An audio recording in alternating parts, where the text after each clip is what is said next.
Stock market থেকে long টার্মের জন্য ইনভেস্টমেন্ট করে আমরা সেখান থেকে ভালো রিটার্ন পাই। এর সাথে সাথে আমরা সেই সব স্টক যদি ভালো ডিভিডেন্ড পে করে সেখান থেকে আমরা রেগুলার বেসিসে একটা ভালো প্যাসিভ ইনকাম করতে পারি। কোনো কোনো কোম্পানি ইয়ারলি অথবা কোয়ার্টারলি বা মান্থলি ডিভিডেন্ড পে করে। আজকের ভিডিওয়ে এই ডিভিডেন্ডের ম্যাজিক নিয়ে আলোচনা করব। স্টক মার্কেটে এমন কিছু কোম্পানি আছে যারা তাদের লাভের একটা অংশ শেয়ার হোল্ডারদের মধ্যে ডিস্ট্রিবিউট করে দেয় ডিভিডেন্ড হিসেবে, এবং সেখান থেকে শেয়ার হোল্ডারদের একটা ডিভিডেন্ডের মাধ্যমে ভালো একটা প্যাসিভ ইনকাম হয়। তবে এর সাথে সাথে মনে রাখতে হবে, এমন কিছু কোম্পানি আছে যারা হয়তো ভালো ডিভিডেন্ড পে করে কিন্তু সেই সব স্টকের মধ্যে ভালো গ্রোথ নেই, তাই লং টার্মে সেই সব স্টক থেকে ভালো রিটার্ন আসে না। তাই আমাদের এমন স্টকে লং টার্মে পার্সপেক্টিভে ইনভেস্ট করতে হবে যেখান থেকে আমরা লং টার্মে ভালো রিটার্ন পাবো এবং আমরা ডিভিডেন্ড হিসেবেও রেগুলার একটা ইনকাম করতে পারবো। তাহলে চলুন দেখে নিই ডিভিডেন্ড থেকে ভালো ইনকাম করার জন্য লং টার্মে একটা স্টককে ইনভেস্টমেন্ট করতে গেলে কি কি প্যারামিটার দিয়ে চেক করতে হবে। আমি নিরুপমা শেয়ার শেখো চ্যানেলের পক্ষ থেকে সকল ভিউয়ার্সদের স্বাগত জানাই। চ্যানেলে যদি ফার্স্ট টাইম ভিজিট করে থাকেন তাহলে অবশ্যই চ্যানেলটি সাবস্ক্রাইব করে নেবেন আর পাশে থাকা বেল আইকনটা প্রেস করে রাখবেন। আমি ভিডিও আপলোড করার সাথে সাথে আপনাদের কাছে ভিডিওটা পৌঁছে যাবে। আর ভিডিওটা যদি ভালো লাগে অবশ্যই লাইক এবং শেয়ার করতে ভুলবেন না। প্রথমেই বলে রাখি, আমি এই ভিডিওটা আপনাদের সাথে আলোচনা করার জন্য, আপনাদের বোঝানোর জন্য অনেক স্টকের নাম হয়তো এখানে উল্লেখ করব, তবে এই সব স্টকে কিন্তু কোনো বাই রেকমেন্ডেশন নেই। কিভাবে ডিভিডেন্ডের জন্য স্টককে আইডেন্টিফাই করতে হবে তার জন্য আমি পরবর্তী সময় আলোচনা করব।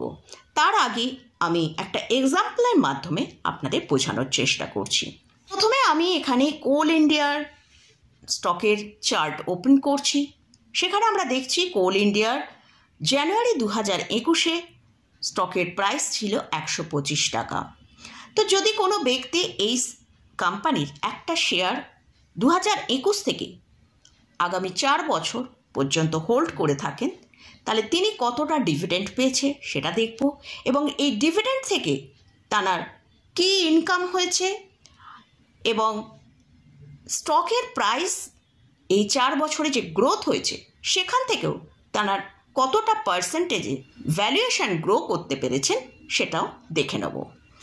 তো প্রথম আমরা দেখছি স্টকটা তিনি জানুয়ারি 2025 পর্যন্ত কোনো এক ব্যক্তি তিনি স্টকটা হোল্ড করেছেন। তো তার পারচেস প্রাইস ছিল 125 টাকা।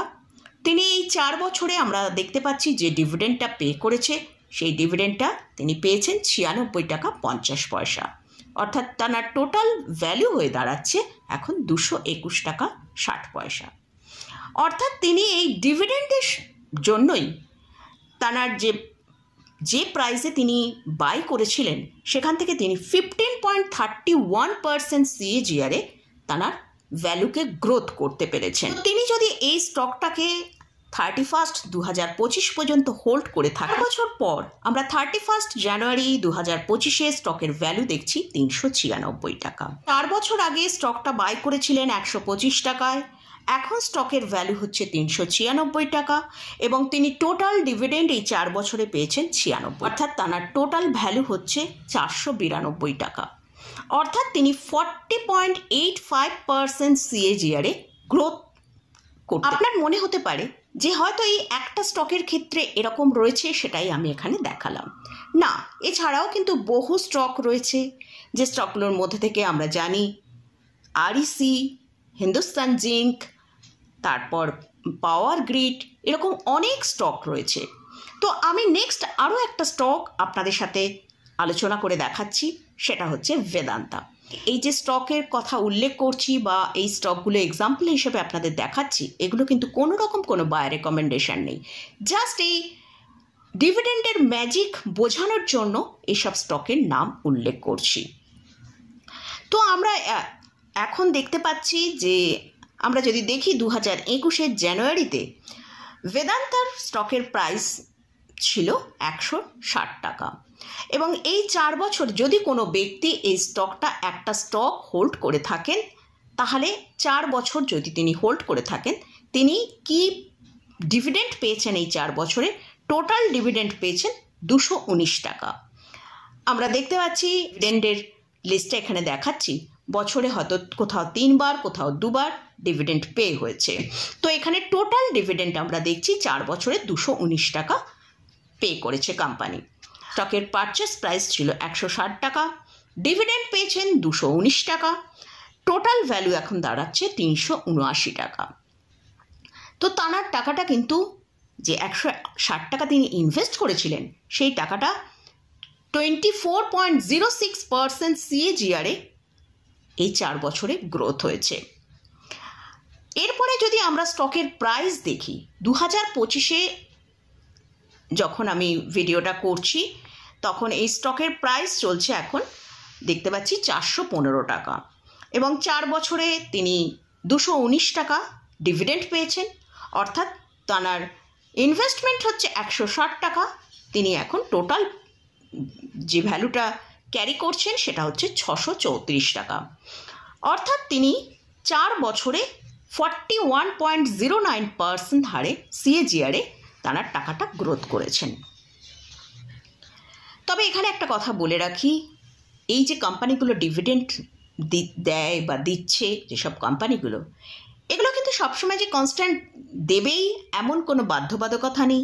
তারা চাইলে সেই ডিভিডেন্ড বন্ধ করতে পারে, বা যে হারে তারা ডিভিডেন্ড দিচ্ছে সেটা যে একই হারে সবসময় থাকবে তা নয়, সেটা কোম্পানি নিজে স্থির করবে কত পরিমাণে ডিভিডেন্ড ইল্ড সে পে করবে।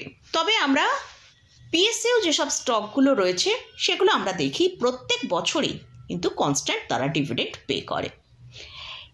এবারে আমরা দেখব যে একটা স্টককে আমরা কিভাবে কি প্যারামিটার দিয়ে চেক করব ভালো ডিভিডেন্ড পাওয়ার জন্য। তো তার আগে ডিভিডেন্ড ইল্ড কিভাবে ক্যালকুলেশন করতে হয়। কোম্পানি সারা বছরে অর্থাৎ 12 মাসে যে টোটাল ডিভিডেন্ডটা পে করেছে তার সাথে কারেন্ট যে মার্কেট প্রাইস চলছে তাকে ডিভাইড করতে হবে। যে প্রাইসটা আসছে সেটাই হচ্ছে ডিভিডেন্ড ইল্ড। আমরা এখানে যদি বেদান্তার কথা ধরি, 40 টাকা ডিভিডেন্ড দিয়েছে এবং কারেন্ট প্রাইস চলছে 415 টাকা, তাহলে ডিভিডেন্ড ইল্ড হচ্ছে 9.63%। এই যে ডিভিডেন্ড ইল্ডটা অনেকটাই কিন্তু আপনি কোন প্রাইসে স্টকটা বাই করেছেন তার উপর নির্ভর করে।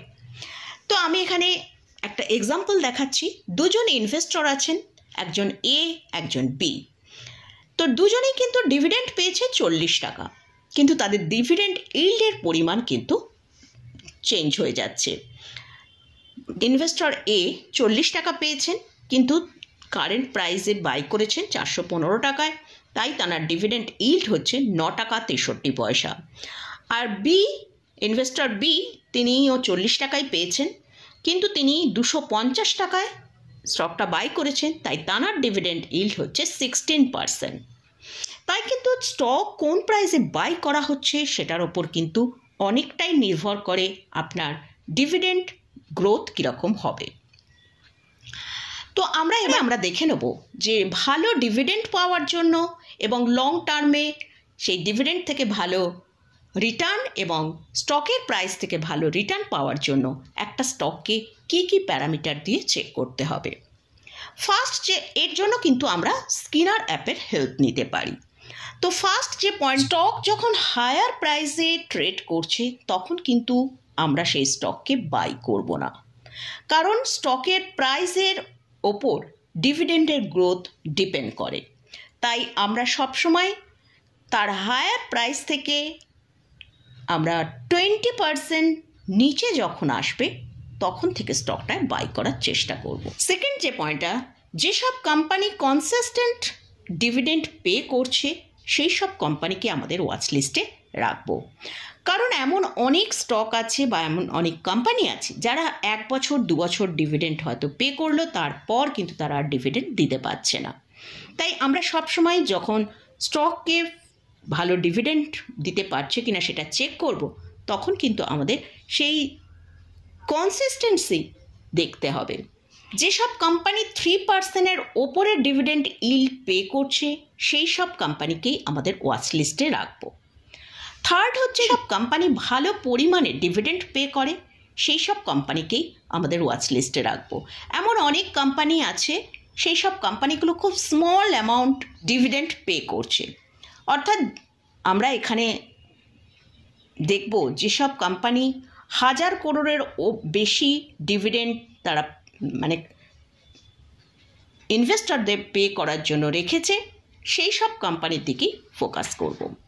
লাস্ট যে পয়েন্টটা আমরা চেক করব সেটা হচ্ছে স্টকের ভ্যালুয়েশন। স্টকের ভ্যালুয়েশনের ওপর কিন্তু অনেকটাই নির্ভর করছে। আমরা স্কিনারের মাধ্যমে এই পয়েন্টটাকেও চেক করে নিতে পারি যে স্টকের যে পি রেশিও অর্থাৎ প্রাইস টু আর্নিং রেশিও যেন তার ইন্ডাস্ট্রি পি থেকে কম হয়, সেই সব স্টকে আমরা ইনভেস্টমেন্ট করব। তো এর সাথে সাথে অবশ্যই আমাদের যেটা মেন যে জিনিসটার দিকে লক্ষ্য রাখতে হবে, অবশ্যই যেন একটা healthy net profit company provide করতে পারছে কি না সেদিকেও আমাদের ফোকাস রাখতে হবে। কারণ আমরা ইনভেস্টমেন্টটা লং টার্মের জন্য করছি, কারণ আমাদের স্টকের প্রাইসের ওপরেও যেন খুব ভালো গ্রোথ আমরা আগামী দিনে দেখতে পারি। তো এই সব প্যারামিটারগুলো দিয়ে চেক করে তারপরই কিন্তু আমরা ইনভেস্টমেন্ট শুরু করতে পারি। কারণ ডিভিডেন্ড থেকে যে ভালো ইনকামটা হয় সেটাকেও আমরা দেখছি লং টার্মে, সেখান থেকেও আমরা একটা ভালো বড় অ্যামাউন্ট কিন্তু রিটার্ন হিসেবে পাই। তাই অবশ্যই ডিভিডেন্ড থেকে ভালো ইনকাম করতে গেলে অবশ্যই এই সব প্যারামিটার দিয়ে চেক করে নিয়ে তারপরই আমাদের ইনভেস্টমেন্ট করা উচিত। তাই আজকের ভিডিওয়ে ডিভিডেন্ডের ম্যাজিক সম্পর্কে আলোচনা করলাম। আমরা সবাই জানি যে স্টকে ইনভেস্ট করে অনেক ভালো ভালো স্টক আছে, ইনভেস্ট করে আমরা সেইখানে ডিভিডেন্ড পাই। হয়তো আমরা ডিভিডেন্ডের জন্য ইনভেস্ট করলাম, আবার স্টকের ডিভিডেন্ড পে করা হয়ে গেল, সেখান থেকে বেরিয়ে চলে এলাম, কিন্তু এতে আমরা যে ডিভিডেন্ডের ম্যাজিক সেটা কিন্তু আমরা পাবো না।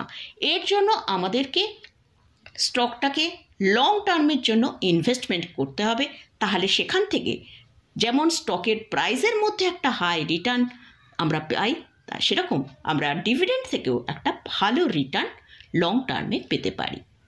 তো মোটামুটি আজকের ভিডিওয়ে এটাই আপনাদের সাথে বোঝানোর চেষ্টা করলাম যে ডিভিডেন্ড থেকে আমরা কিভাবে লং টার্মে একটা ভালো ইনকাম জেনারেট করতে পারি। তো মোটামুটি আজকের মতন ভিডিওটা এখানেই শেষ করছি। ভিডিওটা যদি ভালো লাগে অবশ্যই লাইক করবেন, শেয়ার করবেন, সাবস্ক্রাইব করবেন। ধন্যবাদ।